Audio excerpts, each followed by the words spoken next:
아멘. 말씀의 육신이 되어라는 제목 말씀 가지고 우리 말씀 함께 나눌 때 여러분 은혜 받을 준비가 되셨습니까? 마음의 문을 활짝 여시고 주님 말씀하시옵소서. 오늘 말씀 붙잡고 기적이 일어납니다. 생명 역사가 일어납니다. 생명 주러 오신 주님 앞에 우리가 깜깜하면 안 됩니다.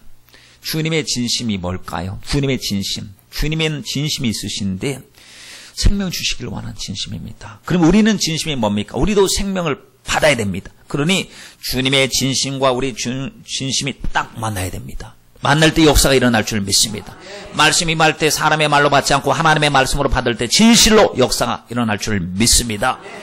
우리 신약 성경에 보면은 저를 보세요. 신약 성경에 보면은 사복음서가 있지요. 그렇죠. 마태복음, 마가복음, 누가복음, 요한복음입니다. 왜 복음서라고 하는지 아십니까? 복음이 있기 때문에 복음서입니다. 예수님의 행적과 교훈과 가르침이 있기 때문에 복음서입니다. 다른 것은 서신서, 무슨 사도행전 이렇게 구분을 하지만 예수님의 행적, 예수님의 말씀, 복음 자체가 있기 때문에 복음서라고 하는데 그 중에 맨 앞에 있는 마태, 마가, 누가를 공관복음이라고 이야기합니다. 공관복음이 뭐냐 하면은 공적인 똑같은 눈으로 봤다 해서 공관복음인데 공관복음의 주제가 뭐냐면 예수님의 생애를 통해서 하나님의 나라를 이야기하는 것이죠. 회개하라 천국이 가까웠다 말씀하시면서 자꾸 비유를 통해서 하나님의 나라를 보여주십니다. 하나님의 나라에 들어갈 수 있는 그런 좁은 길이라 할지라도 순종하며 가야 될 하나님의 나라를 자꾸 보여주십니다. 그러니 우리도 하나님이 보여주시고자 했던 그 하나님의 나라를 말씀을 통해서 자꾸 봐야 됩니다. 주님 눈을 열어서 주님의 나라를 보게 하시니 감사합니다. 하나님 정말 수고 없이는 갈 수 없는 나라, 자기를 내려놓고 자기를 부인하지 않고는 갈 수 없는 나라인데 나 좀 부인할 수 있도록 하나님 은혜의 힘을 허락하여 주옵소서 하고 말씀 드릴 때마다 하나님의 나라에 대한 소망이 여러분 속에 가득가득 채워지길 간절히 바랍니다. 그러면 요한복음 좀 들리거든요. 저도 처음에 예수 이름을 믿었을 때 요한복음을 먼저 읽으라고 그러더라고요.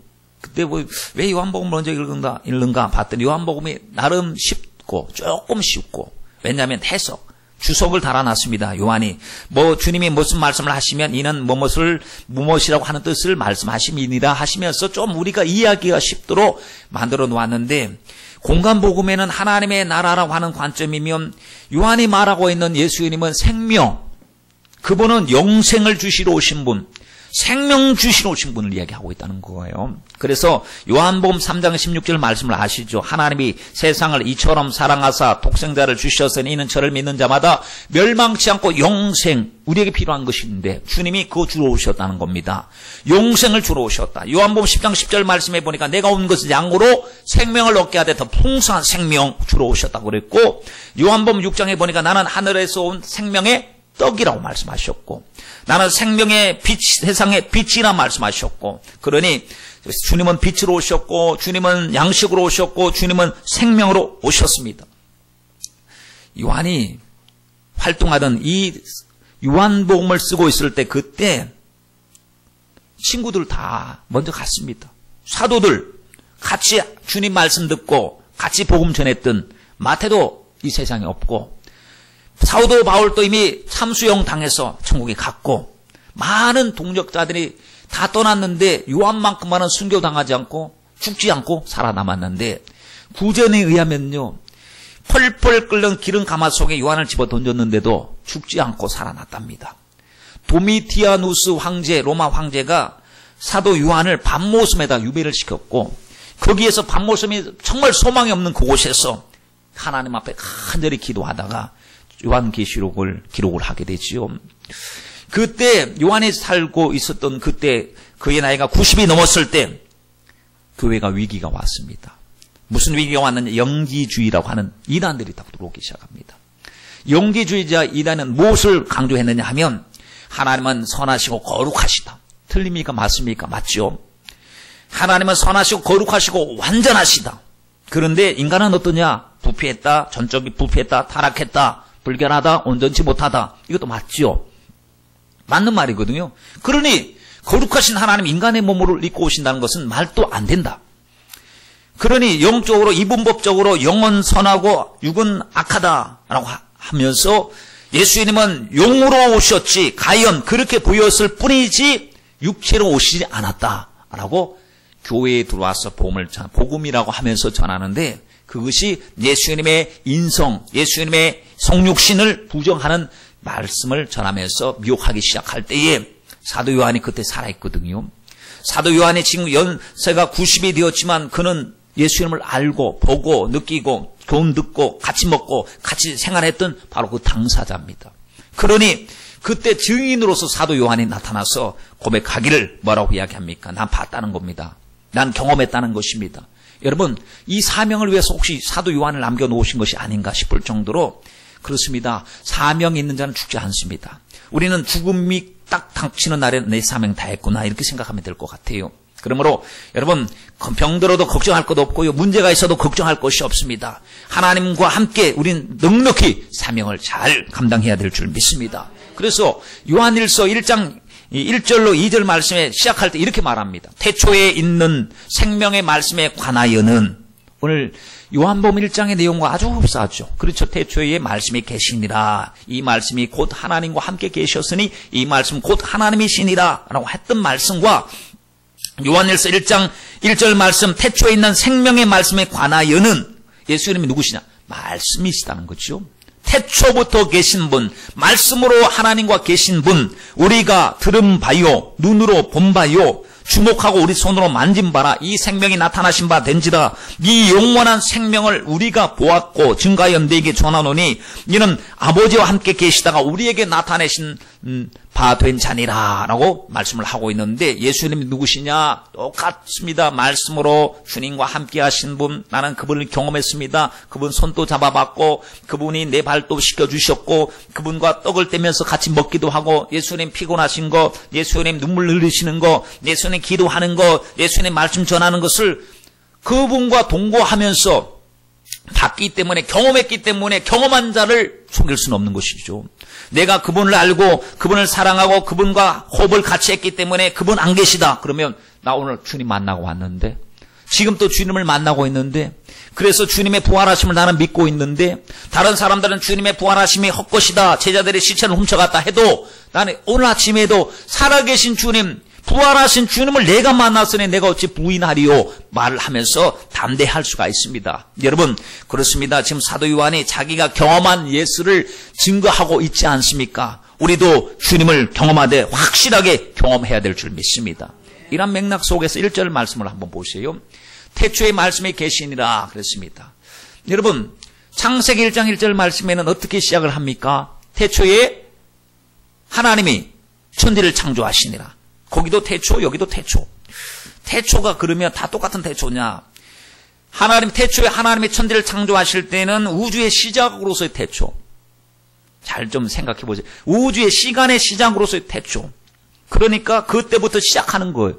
그러면 여기서 태초의 말씀에 계실 때 태초는 우주의 시작으로서의 태초가 아니라 시간을 뛰어넘는 영원의 개념으로서의 태초. 왜냐하면 주님은 시공간에 제한을 받지 아니하시는 영원 무궁하신, 영원 불변하신, 전제전능하신 하나님이기 때문에 주님은 시간의 제한을 받지 아니하십니다. 세상을 만드실 때는 우리에게는 태초는 물질 세계를 만드시는 태초이지만, 태초의 말씀에 계실 때 그 태초는 주님은 영원 전부터 계신 하나님 말씀으로 계시니라 라고 말씀을 하고 있지요. 자, 보십시오. 말씀이 하나님과 함께 계셨다. 예수님이 하나님과 함께 계셨다. 예수님이 무엇을 하셨느냐? 창조하시는 일에 아버지 하나님과 함께 일하셨다라는 것을 우리가 알 수가 있는데, 여러분, 여기서 우리가 삼일체 하나님의 거룩하심을 발견하게 됩니다. 삼일체 하나님. 요한이 본 예수님은 태초로부터 말씀으로 존재하신 분이십니다. 요한복음 1장 3절 말씀을 보세요. 만물이 그로 말미암아 지은 바 되었으니 지은 것이 하나도 그가 없이 된 것이 없느니라. 그렇습니다. 주님은 창조주, 예수님은 만물의 조성자, 만물을 다스리시는 분, 오늘 또 다스리고 우리 가정을 다스리고 우리 생애를 다스리고 계신 줄 믿습니다. 자, 창세기 1장 26절 말씀에 보면요, 하나님 말씀하시는 거예요. 하나님이 가라사대 우리의 형상을 따라 우리의 모양으로 우리가 사람을 만들자 그랬습니다. 우리라고 그랬어요. 우리. 그러면 우리가 복수입니까? 단수입니까? 우리라고 하는 말은 복수를 쓸 때 쓰는 말입니다. 혼자가 아니라 더불어서 할 때 우리라고 하는 말을 씁니다. 하나님께서 말씀하실 때 우리의 형상, 우리의 모양이라고 했을 때 하나님은 복수, 하나님은 삼일체 하나님이신 것을 우리가 알 수 있지요. 삼일체라고 하는 말은 단어적으로 하나님은 삼일체 하나님이다라고 표현된 건 없지만 성경 전체를 통해서 발견할 때 하나님이 삼일체 하나님이심을 우리는 부인할 수가 없는 것이죠. 마태복음 3장 16절로 17절 말씀에 보면 예수님께서 세례를 받으실 때 물에서 싹 올라오십니다. 올라오시는 분은 예수님. 비둘기 같은 성령이 임하셨어요. 성령님이 그곳에 나타나시고 하늘에서 음성이 들리기 시작합니다. 하나님의 아버지의 말씀이 들리기 시작합니다. 세례 받으시는 그 공간의 현장에 성령님께서 임하시고 하나님이 말씀하시고 예수님이 세례를 받고 계시니 그곳에서 성부, 성자, 성령 하나님을 우리가 보게 되죠. 마태복음 28장 말씀에 보면 18절로 19절 말씀에 예수께서 나와 일러 가라사대 하늘과 땅의 모든 권세를 내게 주셨으니 라고 말씀하시면서 너희는 가서 모든 족속으로 제자 삼아 누구의 이름으로 세례를 주라고 했습니까? 아버지와 아들과 성령의 이름으로 세례를 주라라고 말했습니다. 여러분, 그러므로 우리는 하나님 아버지, 성령님, 예수님을 모셔드리고 그분을 인정하는 것이 믿음 생활의 아주 핵심인데 삼일체 교리를 잘못 해석하거나 잘못 주장하면 이단이 되는 것이에요. 그래서 이단들의 특징이 뭐냐 하면 삼일체 교리를 부정합니다. 특별히 예수님에 대해서 인정하지 않습니다. 예수님 인성을 인정하지 않거나 예수님의 신성을 인정하지 않거나 여호와 증인들은 예수님을 어떻게 인정하느냐? 천사장 미가엘과 같은 가장 높은 피조물, 선지자 중에 하나, 천사 중에 하나, 똑똑한 천사 중에 하나로 보는 거예요. 하나님 아들로 보지 않습니다. 삼위일체 하나님 예수를 구주로 인정하지 않는다는 얘기죠. 여러분, 지난주에도 말씀드렸습니다. 통일교회에서는 예수님을 둘째 아담으로 보는데 둘째 아담은 실패했다. 왜냐? 결혼도 하지 않고 참부모가 되지 않았으니까 그 가정을 회복하는 것이 구원의 완성인데 그래서 주장하는 것이 문선명이가 제 세 번째 아담, 참부모라고 그러잖아요. 참부모. 그런데 그 참부모가 죽었으니 어떡합니까?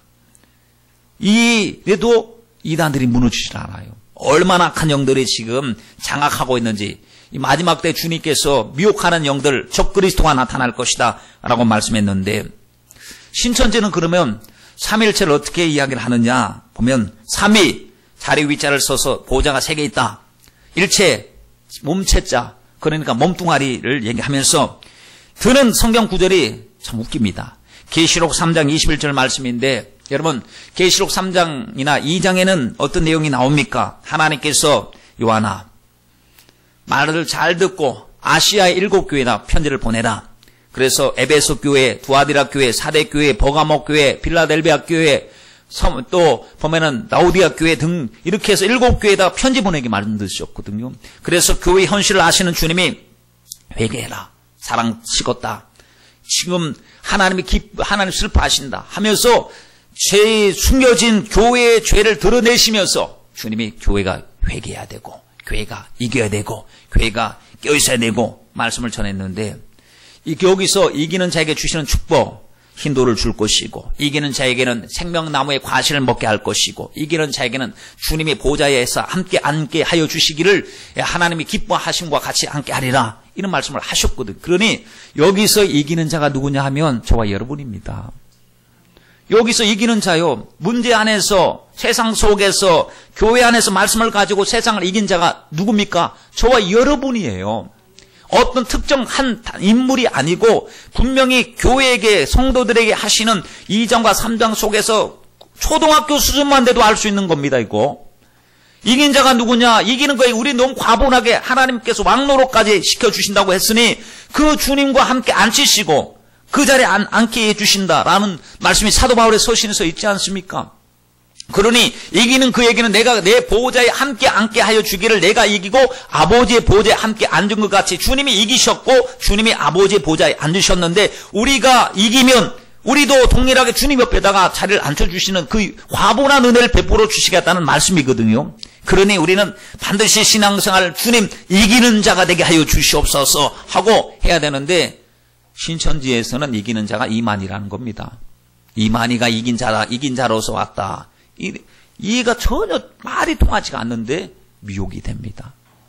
그리고 보혜사로 왔다 그럽니다. 보혜사가 누군 성령이신데 자기가 성령이라고 말을 하고 있으니, 그런데도 사람들이 10만 명이나 되는 사람들이 미혹되는 것을 봤을 때 여러분, 그 악한 영들의 미혹이 얼마나 무서운 것인가를 우리도 막 그냥 우습게 여기서는 안 되고 하나님께 날마다 붙잡혀서 성령의 인도를 받아야 될 줄 믿습니다. 성부, 성자, 성령 중에 이만희만 육체가 있으니까 자기 육체 속에 성령이 성령 하나님 들어와서 한 몸이 되었다, 삼일체가 됐다 해갖고 자기를 신격화를 하고 있는데, 약속된 목자 잘 만나야 된다. 예, 주의 종은 아까 말씀드린 대로 요한은 빛이 아닙니다. 빛을 증거하러 온 자입니다. 그러한 자기 위치에서 아무리 뛰어나도 주님 뛰어넘으면 안 되고 주님 종노릇을 잘해야 되는데, 보면은 그렇게 어리석게 월권 행위를 하는 것이 이 마귀 역사입니다. 그러니 여러분, 우리가 때때로 보면은 저도 말씀을 누군가 물어보죠. 목사님, 이 말씀은 궁부한테 어떻게 된 건가요? 물어봅니다. 그러면 저도 모르는 것이 있습니다. 왜 모르냐? 성경에서 침묵하고 있습니다. 아무리 머리 굴리면 추정은 하고 상상력은 동원할 수 있겠지요. 그래서 어떻게 해서 그런 일이 있을까? 근데 주님이 침묵하고 계시니 억지로 풀 수는 없는 것 아닙니까? 그러니 종은 그 말 듣는 대로 그대로 증거하는 것이 종이기 때문에 말을 안 합니다. 자기 말을 할 수가 없는 거예요. 근데 이단들은 하나님의 말씀을 자기의 논리대로 조잡하고 짜맞추기를 하고, 그래서 그렇게 믿어지도록 만드는 것이 마귀 역사입니다. 그러니 신천지에서 하는 사람들의 그 말을 들어보면 똑같습니다. 기존 교회의 말씀을 들어보면 시시하다는 거예요. 복음이 시시하다는 거예요. 거기서 들어보면 너무 기가 막히다는 거예요. 거기서 일반 교회에서 듣지 못한 얘기예요. 그게 위험한 것입니다. 지금까지 하나님께서 교회를 통해서 쭉 역사를 이어오시고 교회가 타락하고 죄지어도 하나님께서 그래도 그 교회를 통해서 이어오신 그 놀라우신 2000년의 역사를 가지고 있는 교회가 있는데, 그걸 전체를 부정하고 자기들의 교주를 믿어야, 약속된 목자를 통해서 말씀을 들어야 구원받는다 하는 것은 누가 봐도 이단인 것이 너무나도 명확한데, 거기 빠지면 분별력이 완전히 상실됩니다. 여러분, 얼마나 무섭습니까? 4절을 보세요. 그 안에 생명이 있으니 이 생명은 사람들의 빛이다. 예수 안에 뭐가 있습니까? 생명이 있습니다. 오늘 우리가 그 안에 그로 말미암아 그가 없이는 된 것이 없느니라 라고 했는데, 그가 누굽니까? 바로 말씀이신 예수님입니다. 예수님 안에 생명이 있음을 믿으시면 아멘 하십시다. 우리는 생명이 필요한 사람들입니다. 예수님은 이 세상에 빛으로 오셨습니다. 우리가 어둠 속에 있고 주님을 인식하지 못한 우리들에게 빛으로 오셔서 보여주십니다. 주님이 생명으로 오셨습니다. 주님이 빛으로 오셨다는 것은 우리가 어떤 처지에 있는가를 너무나도 명확하게 보여주는데, 여러분 정말 에베소서 2장 1절에 뭐라고 이야기합니까? 우린 죄와 허물로 죽었어요. 하나님에 대한 의지, 인식이 없습니다. 하나님에 대한 의지, 그 지식이 전혀 없었습니다. 영적 사망 상태, 하나님을 알지도 못합니다. 부르지도 않습니다. 그렇기 때문에 영적으로 흑암의 권세에 매여서 마귀에게 일평생 종노릇하고 사망의 몸에 매여서 죽기를 두려워하는 종노릇하고 살아가는 우리들인데도, 내가 지금 묶인 걸 모르고 마귀가 와서 우리 영혼을 앗아가서 결국에 지옥에 같이 들어가려고 작정을 하고 달라붙어 있는 것인 줄 또 모르는 사람들이 얼마나 많습니까? 어둠 속에 있기 때문에. 여러분, 시력이 얼마나 되신지 몰라도요, 내 눈 밝아요 해도 여기다가 지금이 자정의 시간이요, 인공의 빛을 다 차단시키고 달빛도 들어오지 못하도록 딱 이 안막으로 딱 치면 이 공간에 어떻게 했어요? 깜깜할 거예요. 아무리 눈을 떠서 쳐다보려고 눈을 크게 떠서 봐도 바로 옆에 사람이 있어도 안 보입니다. 옛날에 술래잡기 할 때 여기다 눈을 가리지 않습니까? 눈을 가리고 이제 박수 치면 박수 소리 쫓아서 간다든지, 아니면은 막 이 사람 잡아가 막 이렇게 옆에서 가만히 서 있어도 모르잖아요. 왜냐면 눈이 가려워졌으니까. 눈이 묶여져 있으니까 옆에서 있어도 모르고 무슨 장난을 쳐도 모릅니다. 여러분, 영적으로 무지하면 마귀가 우리를 이렇게 휘두르고 저렇게 휘두르고 우리를 속이고 해도 우리는 전혀 알 수가 없는 거예요. 그런데 주님이 빛으로 와서 쫙 비춰주는 순간에 우리의 현실이 딱 보이니 얼마나 감사합니까? 여러분, 이사야서 60장 2절 말씀처럼 온 땅이 어둠에 덮을 것이며 깜깜함이 만민을 가리우려니와, 그렇습니다. 현실, 보라 어둠이 땅을 덮을 것이며 깜깜함이 만민을 가리우려니와 오직 여호와께서 내 위에 임하실 것이며 그 영광이 내 위에 나타날 것이다. 깜깜한 곳에 하나님의 영광의 빛이 쫙 비친다고 생각해 보십시오. 보이기 시작합니다. 현실이 보입니다. 영적인 세계가 보입니다. 천국이 보입니다. 하나님이 예비하신 아름다운 나라가 보입니다. 삼층천의 영광이 보입니다.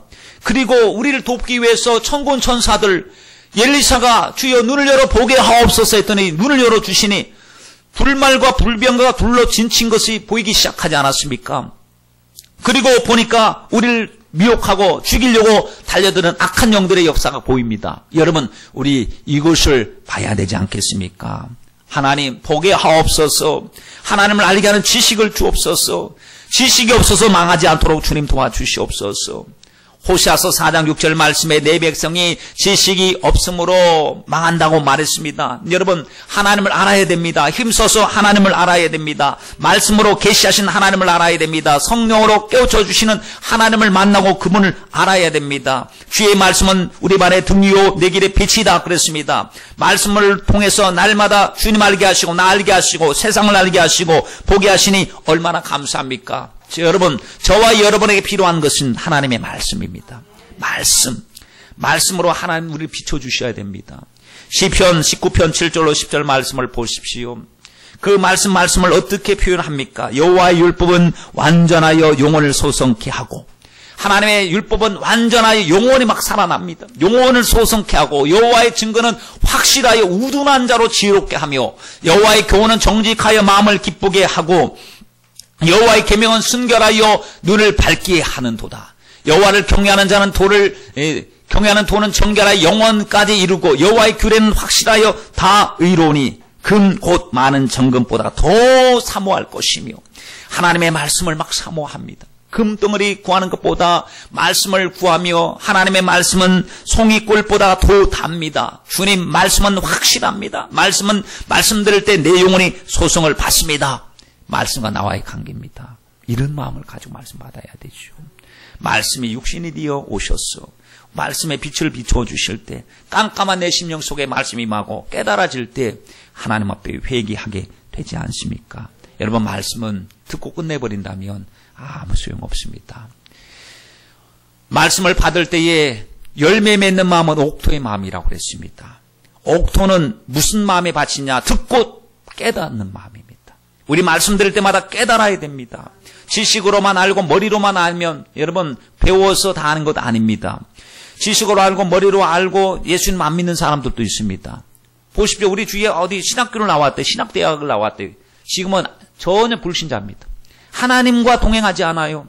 세상 사람보다 더 악한 사람이 되어버린 그러한 사람들 주위에서 아마 한번 살펴보시면 발견하실 것입니다. 말씀의 빛이 비칠 때 우리는 하나님 깨닫게 하여 주시옵소서. 깨달음이 없으면 무슨 소용이 있겠습니까? 아무리 주옥 같은 말씀, 아무리 하나님 말씀하셔도 그 말씀 못 듣지 못하면 무슨 소용이 있겠습니까? 자, 보십시오. 5절 말씀에 빛이 어둠에 쫙 비칩니다. 근데 어둠이 깨닫지 못합니다. 빛 대신 주님이 오셔서 살리시기 위해서, 생명 주시기 위해서 빛을 비춰주시는데 그 어둠 속에 있는 우리들이 옛날에 깨닫지 못했죠. 깨닫게 하시니 얼마나 감사합니까? 9절 이하의 말씀을 보십시오. 참빛 곧 세상에 와서 각 사람에게 비친대요. 이제는 개개인에게 비칩니다. 빛이 각 사람에게 말씀으로 주님이 성령의 감동으로 비치는데, 그가 세상에 계셨으며 세상 그로 말미암아 지원받았을 때 세상이 그를 알지 못하였고 자기 땅에 오매 자기 백성이 영접지 아니하였다라고 말했습니다. 여러분, 주님 말씀하실 때 주님이 얼마나 확실한 설교하셨을까요? 그렇죠?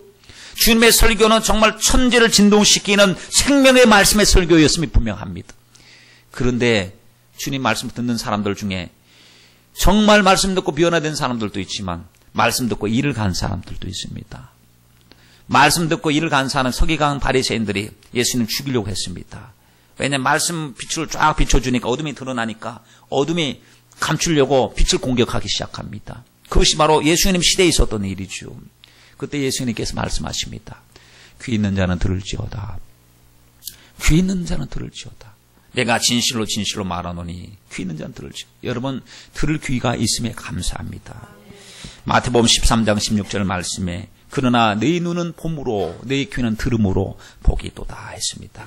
여러분 우리도 주님의 영광을 봐야 될 것이요. 주님의 말씀을 귀로 듣고 마음으로 새겨서 반드시 순종의 역사를 이루어 가야 될 줄 믿습니다. 주님께서 에베소 이 아시아의 7교회에게 주시는 때 성령께서 교회들에게 하시는 말씀을 들을지어다 했습니다.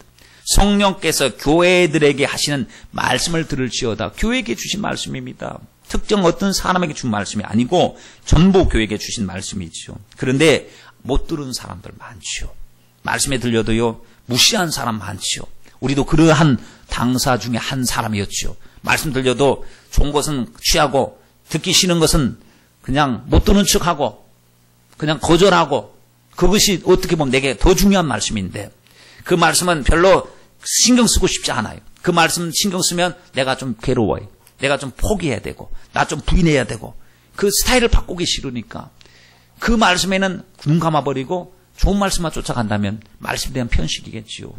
여러분 히브리서 4장 2절 말씀에 이스라엘 백성들이 항상 했던 말씀이 있지 않습니까? 저희와 같이 우리도 복음을 전함을 받은 자이거나 그러나 그 들은 바 말씀이 저에게 유익되지 못한 것은 믿음으로 화합하지 않기 때문에 아무 소용이 없었다라고 말을 하고 있습니다. 17세기에 살았던 안젤루스라고 하는 분은 이렇게 얘기했습니다. 그리스도께서 유대 땅에 1000번 태어난다 할지라도, 메시아가 1000번이 태어난다는 건 이건 엄청난 있을 수도 없는 일이지만 가정을 해서 유대 땅에 그리스도께서 1000번 태어난다 할지라도 주님이 내 안에서 나시지 아니하시면, 내가 그분을 영접하지 아니하면 아무런 소용이 없다는 겁니다. 주님께서 오셔서 십자가에 못 박혀 죽으시고 내가 내 진심 너희 살리는 것이다, 회개하라 천국이 가까웠다, 아무리 주님이 외쳐도 내가 그 말에 대하여 귀를 닫아버리고 내 멋대로 살아가버리면 복음은 나에게는 복음이 되지 못한다라는 말씀이죠. 여러분 우리 정말 믿음 자라야 되지 않겠습니까? 언제까지 어린아이같이 젖만 먹고서 자랄 그렇게 이 응석 부리는 신앙생활을 해야 되겠습니까? 우리 일꾼으로서 하나님 앞에 충성 감당하며 일해야 될 줄 믿습니다. 그러려면 감정 중심이 되면 안 되고 말씀 중심이 돼야 됩니다. 감정 중심이 되면 좋죠. 뭐 기쁠 때는 막 박수 찬송하고 하나님 앞에 감사하고 하는 일 참 좋습니다만 문제는 감정이 식어질 때가 문제죠. 그렇죠? 감정이 언제나 충만하다면 그야 뭐 감정적으로도 의지적으로도 인격적으로 하나님을 사랑하는 것이 좋습니다만 혹시 감정이 우리가 식을 때가 있거든요. 또 하나님이 우리가 침체될 때도 있고 낙심이 될 때도 있고 하나님이 침묵하실 때도 있고, 그럴 때는 하나님 어디 계십니까 하고 하나님을 찾아도 주님이 말씀하지 아니하실 때가 있다는 겁니다. 이럴 때는 말씀에 근거하여 주님을 신뢰하는 것입니다. 주님을 사랑하는 것, 모든 두려움을 이긴다는 말씀 있지요. 그러므로 하나님 사랑합니다. 눈에 보이는 것이 없어도 사랑하고요, 귀에 들리는 것이 없어도 사랑하고, 손에 잡히는 것이 없어도 사랑합니다. 주님은 언제나 내 곁에, 내 안에 계심을 믿습니다. 왜? 말씀 속에, 그 말씀을 통해서 자꾸 주님을 경험합니다. 사도 바울을 보십시오. 뭐라고 고백했습니까? 누가 그리스도의 사랑에서 우리를 끊으리요? 그랬습니다. 지금 사랑에서 막 끊어질 것 같은 환경인데 누가 우리를 그리스도의 사랑에서 끊으리요? 그 어떤 것도, 환난도 위험도 칼도 어떤 것도 그리스도의 사랑에서 우리를 끊을 자가 없느니라. 주님의 이 사랑을 너무나 확실히 믿는 것이죠. 사망의 음침한 골짜기를 지날 때도 주님 내 동댕이 치고 어디 가신 것이 아니고 그 가운데 함께 하신다. 주님이 나를 보고 계신다. 내가 어렵고 힘들고 지치고 낙심이 될지라도 주님은 그때 나를 안고 계신다. 나를 붙들고 계신다. 나는 주님의 사랑을 믿습니다 하고 말씀을 믿고 의지하고 나가는 것입니다. 손에 잡히는 것이 없어도 입술로 고백하고 주님 감사합니다. 주님 감사합니다. 역사를 일으켜 주시고 합력하여 선을 이루어 주실 줄 믿습니다. 주여, 그 환경 때문에 하나님 넘어지는 자가 되지 않게 하시고 말씀으로 승리하는 자가 되게 하여 주옵소서 하고, 여러분 말씀에 뿌리 내려야 됩니다. 무디 목사님이 간증을 할 때 이런 얘기를 했습니다. 자기가 믿음 성장을 위해서 기도를 많이 했답니다. 여러분 얼마나 기도하십니까? 그분이 자기가 믿음 성장을 위해서 기도한 것만 모아도 몇 달이 된대요. 그냥 기도 시간만 해도 몇 달이 된대. 그러니 하나님 믿음 성령 충만한 믿음을 주시옵소서 기도했는데 믿음이 안 자라더라는 겁니다. 믿음이 자기가 생각하는 믿음 성장은 뭐 엘리야의 제단에 불이 떨어지듯이 갑자기 믿음이 급성장해갖고 막 갑자기 막 믿음이 막 생기고 그럴 줄 알았다는 거예요. 그래서 기도하는 일 게을리하지 않고 믿음 충만케 해주시옵소서라고 했는데 그러다가 나중에 로마서 10장 17절 말씀을 읽었습니다. 로마서 10장 17절 말씀을 이렇게 기록하고 있습니다. 그러므로 믿음은 들음에서 나며 들음은 그리스도의 말씀으로 말미암느니라. 그러니 믿음은 말씀 들을 때 성장한다 이 얘기죠. 믿음은 말씀 들을 때 성장한다. 그래서 말씀 보기 시작하고 말씀 듣기 시작하고 말씀을 묵상하기 시작하고 말씀 붙잡고 기도하기 시작했습니다. 부지런히 말씀을 자꾸 듣습니다. 믿음이 생기더래요. 감정인 믿음이 아니라 말씀을 중심으로 한 믿음이 생기더라는 것입니다. 여러분 그렇습니다. 말씀 듣는 것이 얼마나 중요한지요. 말씀 듣는 일에 성공하면 하나님의 말씀을 내 말씀으로 들으면 우리 믿음 성장할 겁니다. 가만히 있어도 성장합니다. 말씀 듣다 보면 왜냐? 그 말씀이 생명이니까. 그런데 아무리 다른 건 다 열심히 해도 말씀 듣는 일을 게을리하면 믿음은 서서히 식어가게 될 것입니다. 여러분 그분의 말씀을 내 마음속에 인격적으로 모셔드리는 것이 무엇입니까? 이제는 내 말씀 내 말대로 살지 않고 주님의 말씀대로 살겠다는 바로 우리 주님 용접하는 것인 줄 믿습니다. 12절 말씀을 보십시오. 용접하는 자 곧 그 이름을 믿는 자들에게는 하나님의 자녀가 되는 권세를 주셨으니 라고 했습니다. 여러분에게 묻고 싶습니다. 여러분은 예수님 용접하셨습니까?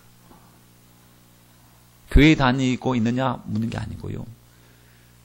예수님 영접했냐고 묻는 겁니다. 아마 여기 제 거의 그반 전부 예수님 영접했으리라 믿습니다. 그러나 교회 다니면서도 예수님 영접 안 한 사람도 있다는 사실입니다. 영접이 개념이 뭔가부터 한번 생각해 보세요. 영접 들어오라고 그래 이게 영접이 아니에요. 영접이라고 하는 것은요. 고넬료가 베드로가 왔을 때 그분 주의 사자가 왔을 때 하나님이 그를 통하여 말씀하시려고 왔을 때 그분 앞에 얼마나 극진하게 무릎을 꿇고 잘 오셨나이다. 당신을 통해 사시는 주의 음성을 듣고자 우리가 여기 모였나이다 하고 영접했어요. 겸손함으로 영접했거든요. 삭개오 집에 예수님 들어오실 때 삭개오가 막 부들부들 떨면서 주님 영접했지 않습니까? 이게 영접입니다. 소홀히 대하는 게 영접이 아니고 환영하여 맞아들이는 것, 그리고 그분을 모셔드리는 것, 그분을 최고로 인정하는 것이 영접이라는 겁니다. 그렇다면 교회만 왔다 갔다 하면 영접했다 말할 수 있는데 그분이 최고 대접 받으셔야 영접하는 겁니다. 한 번만 영접하고 그냥 잔치 한 번만으로 오늘 하루만 끝입니다 하고 그 다음날부터 그냥 짐짝 취급하는 것이 아니고 계속 영접이라고 하는 건 주님의 자리에 모셔드리고 주님을 높여드리고 이 최고의 하나님께 최상의 가치를 올려드리고 우리 마음과 뜻과 정성을 다하여 신령과 진정으로 주님을 높여드리는 것이 계속 주님을 인정하는 삶, 영접하는 삶이라고 한다면 우리가 과연 매 순간마다 주님을 영접하고 살았느냐 하는 것입니다. 정말 아이러니하죠. 교회를 다녀도 주님을 모르는 사람, 교회를 어릴 적부터 모태신앙으로 다녀도 주님을 영접하지 않는 사람, 입술로는 찬양을 하지만 몸으로는 봉사를 하지만 그의 행함을 봤을 때 열매를 봤을 때는 주님 영접 안 한 사람 같은 사람. 이스라엘 백성들 보십시오. 아브라함의 자손들이요 다윗의 후손들입니다. 그러니 그들은 많은 걸 가지고 있었어요. 복을 받은 선민임이 분명합니다. 복 받았습니다. 그래서 하나님 마지막에는 유대인을 주님께서 반드시 회복시켜 주셔서 그 가운데 남은 자를 주님이 구원하여 주실 줄 믿습니다. 그런데 그들에게 주어진 것이 뭐냐? 로마서 3장 1절 말씀에 보니까 2절 그런즉 유대인의 남이 무엇이뇨? 그랬습니다. 할례 유익이 무엇이뇨? 범사에 많대요. 근데 최고가 뭐냐? 말씀을 맡은 거래요. 말씀에 그 로마서 3장 2절에 유대인의 나음이 무엇이뇨? 범사에 많은데 그 중에 하나가 말씀을 맡은 거예요. 말씀을. 무슨 말씀을 맡았습니까? 주님의 말씀. 말씀을 듣고 말씀을 대하고 말씀을 기록하고 말씀 안에서 약속의 주인공이 되었으니 그 약속의 말씀 속에 누굴 이야기하고 있습니까? 구약 성경이. 메시아를 이야기하고 있습니다. 하나님의 사랑을 이야기하고 있습니다. 하나님의 심정을 이야기하고 있습니다. 그런데 하나님 심정을 몰랐다는 겁니다. 정말 아이러니하죠, 여러분. 예수님께서 처녀로 오실 것이다, 베들레헴에 오실 것이다, 다윗의 후손으로 오실 것이다 하는 약속이 350여 가지의 예수님이 오신다는 약속의 말씀을 알고 있는데도 주님이 딱 오니까 영접하지 않아요. 자기 땅에 왔는데 자기 백성들이 영접을 하지 않아요. 주님께서 그들을 구원하시기 위해서 드디어 약속을 이루시고 그 땅에 왔는데 영접을 하지 않아요. 오늘 주님께서 우리에게도 주님께서 역사하시기 위해서 우리 가정에 오셔서 주관하시려고 하는데 옛날에는 영접했는데 지금은 영접을 하지 않아요. 지금은 주님 막 막대합니다. 무시합니다. 속썩입니다. 영접이라고 하는 것은 한 번만 받아들이고 한 번 영접 기도했다고 끝나는 것이 아니란 사실이죠. 여러분, 그러니 그 영접은 우리 속에서 날마다 주님으로 날마다 인정하는 믿음의 삶을 살게 하여 주시옵소서 해야 됩니다. 여러분, 주님을 영접하는 사건은 각 개인적입니다. 반드시 개인적입니다.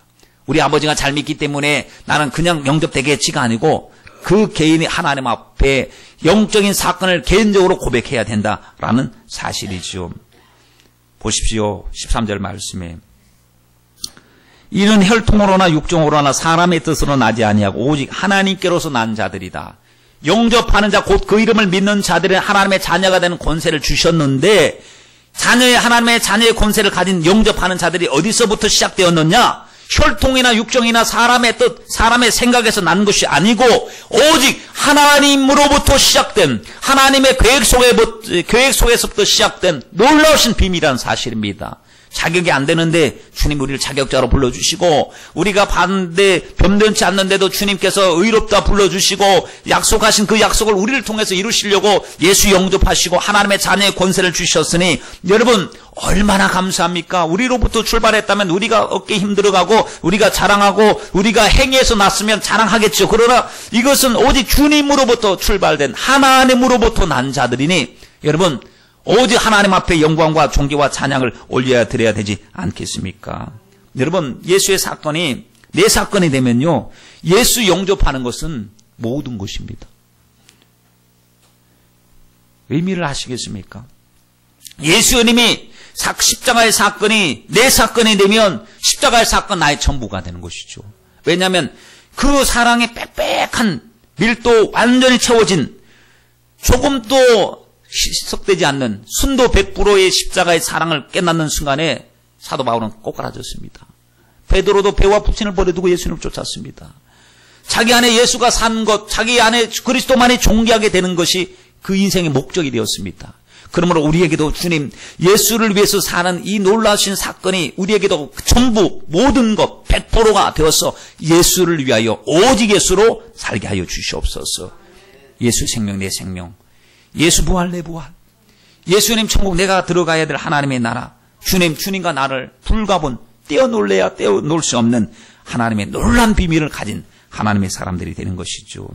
여러분 오늘 본문에 말씀이 육신이 되어 우리 가운데 가셨다라고 했습니다. 하나님의 구원의 방법이셨습니다.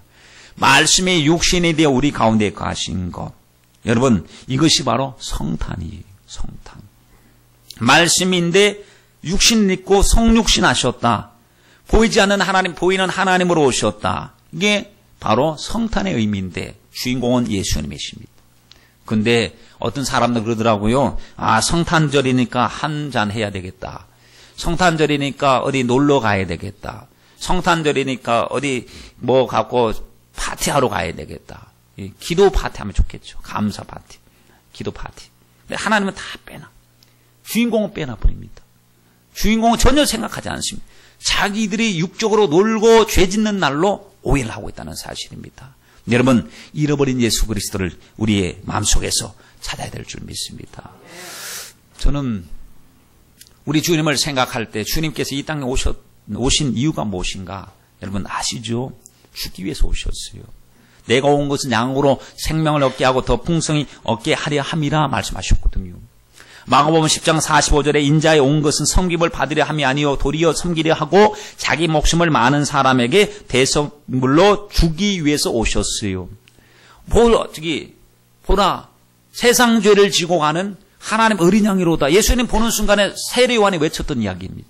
보라, 세상 죄를 지고 가는 하나님 어린 양이로다. 주님께서 이 땅에 오신 것은 영광을 받기 위해서 오심이 아닙니다. 사람들에게 아버지의 뜻을 이루기 위해서 오셨는데 그 뜻은 십자가 지는 것이었습니다.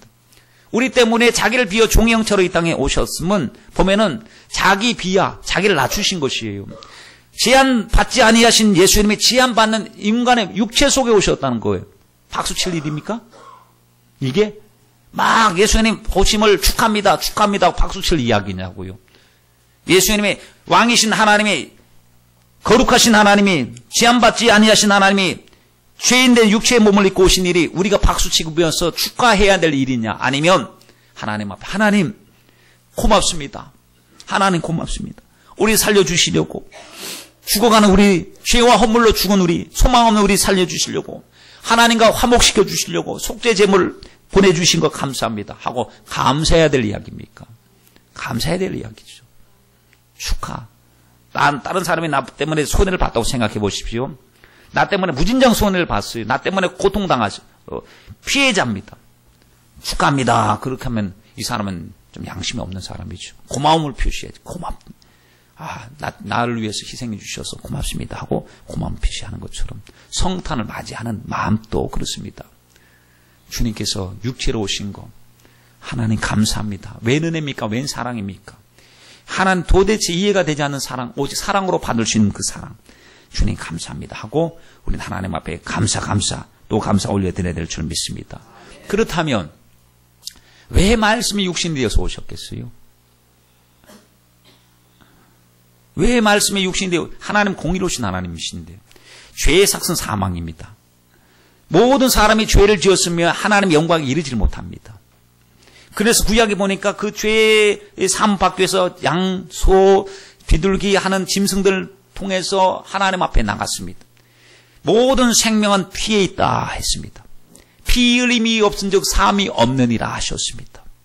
피를 흘려야 되기 때문에 짐승의 피를 흘리면서 우리 죄를 용서를 구하고 삶을 받은 우리들이 주님께서 당신이 흠도 없고 점도 없으신 주님이 인간의 몸을 입고 피 있는 모습으로 오셔서 우리를 위해서 대신 십자가에 피 흘려 주셨으니 그래서 예수의 십자가의 피가 우리에게 큰 증거가 되고 그 피로 인하여 우리가 살게 되었으니 예수의 피밖에 없네. 예수의 피밖에 없네. 우린 찬양을 하는 것입니다. 나를 정케하기도 예수의 피밖에 없네. 육체의 정욕을 이기는 것도 예수의 피밖에 없네. 예수의 피. 여러분 그러므로 우리는 그 보혈 그 십자가의 은혜를 찬양을 하는 이유는 나 때문에 피 흘려주신 주님의 놀라신 사랑 때문에 우리가 하나님 앞에 고백하는데 이 사건이 바로 내 사건이 되어야 됩니다. 예수님이 육신을 입고 오셨다라는 말씀은 우리와 똑같은 사람, 똑같은 걸 경험하신 분. 그래서 히브리서 4장 15절 말씀에 우리에게 있는 대제사장은 우리 연약함을 채우려 하지 아니하는 자가 아니요 모든 일에 우리와 같이 시험을 받은 자로되 죄는 없으시다. 주님은 완전한 하나님이시고 완전한 인간으로 오셨습니다. 주님은 하나님이기 때문에 고통도 모르고 피곤도 모르고 그냥 안 먹어도 배부르시고 이런 분이 아니고 우리와 똑같이 인간의 몸을 입고 오셨기 때문에 배신당하십니다. 버림당하시고 핍박당하시고 조롱당하시고 아파하시고 채찍 맞을 때 고통을 엄청난 심한 고통을 느끼 십자가에 달리실 때에 우리의 죄 때문에 달리셔도 주님은 그 고통을 말로서 표현할 수 없는 고통을 다 당하셨습니다. 그러니 우리가 주님이 우리 입장에 서서 언더스탠드 하셨으니 그 밑에 인간의 모습에 오셔서 우리의 질고를 다 알고 계시니 우리 주님께서 내가 당하는 슬픔, 상처, 고통을 주님 다 아십니다. 여러분 오늘 아까 말씀 보십시오. 히브리서 4장 15절 말씀에 한결같이 시험을 받은 자로되 죄가 없으신데 우리를 연약함을 너무너무 잘 아시는 우리 주님이시다라고 말했습니다. 우리 그 입장 안 돼 보면 모르는 사람들이 있거든요. 그렇죠? 그래서 우리는 겉으로 보면은 이해가 안 되지만 그 사람 입장에 서서 보면 나도 똑같이 아파하고 경험해봐야 사람들이 이 동병상련의 마음을 가지고 이렇게 마음이 통하는 사람들이 있는데 주님께서 우리를 너무 잘 알고 너 홀로 내버려둬서는 안 되겠구나.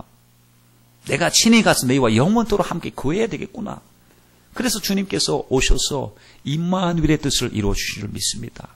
마태복음 1장 23절 말씀에 보라 처녀가 잉태하여 아들 낳으리니 이름을 임마누엘이라 하라 그랬습니다.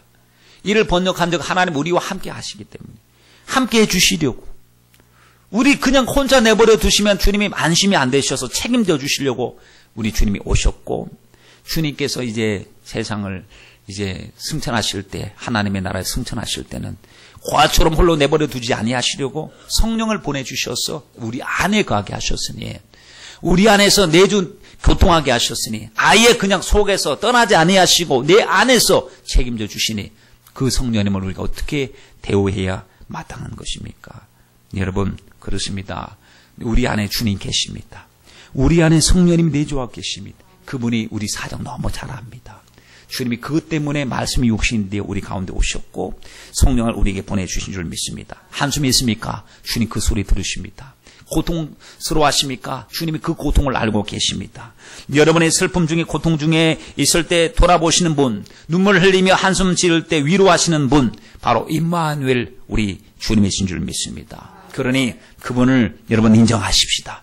그 좋으신 주님, 그 자기 땅에 왔고 자기 백성에 왔는데 인정 안 못 받고 배척당했던 그 주님, 우리가 그를 보면서, 유대인들을 보면서 이를 갈면서 어찌 하나님을 그렇게도 잘 알던 사람이 하나님을 그렇게 배척할 수 있어 라고 말했던 우리들인데 꼭 내가 그 행세를 하고 있다는 것입니다.